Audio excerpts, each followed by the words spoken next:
नमस्कार शेतकरी मित्रांनो, स्वागत आहे तुमचं पुन्हा एकदा आपल्या कृषी राज्य या यूट्यूब चॅनलवर, तसेच आपल्या कृषी राज्य फेसबुक पेज आणि इंस्टाग्राम पेजवर सुद्धा.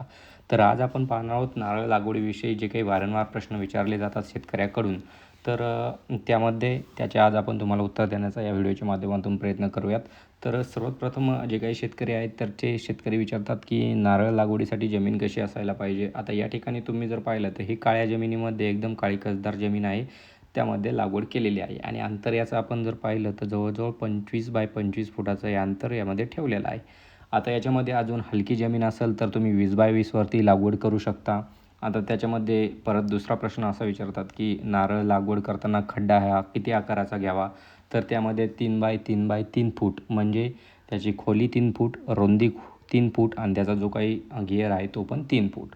तर ह्या अशा प्रकारचा तुम्ही खड्डा घेऊ शकता. आता खड्डा घेतल्यानंतर त्यानंतर खत कोणतं टाकावे अथवा काय टाकावे असा प्रश्न राहतो बऱ्याच शेतकरी मित्रांचा. तर त्यामध्ये तुम्ही नारळ लागवड करताना त्यामध्ये शेणखत, कोंबडी खत अथवा गांडूळ खत तुमच्याकडे या तिन्हीतून कोणतंही एक खत असेल तर ते तुम्ही वापरू शकता.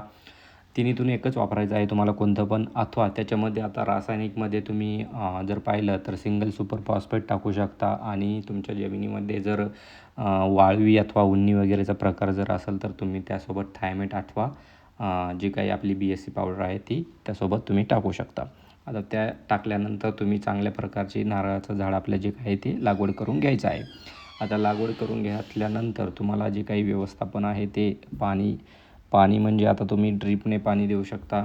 अथवा तुम्हाला ड्रीपची व्यवस्थापन नसेल तर तुम्ही ओपन पाणी पण त्यामध्ये देऊ शकता. तर आता याच्यामध्ये बरेचसे शेतकरी मित्र विचारतात की जे काही व्हरायटी आहेत तर व्हरायटी कुठली लावायला पाहिजे.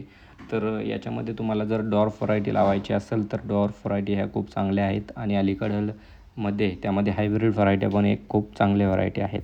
तर आता याच्यामध्ये आपण डॉर्फ व्हरायटीमध्ये वर जर पाहिलं तर त्याच्यामध्ये बऱ्याचशा व्हरायटी येतात. ते आपण दुसऱ्या एखाद्या व्हिडिओमध्ये तुम्हाला त्याबद्दल सविस्तर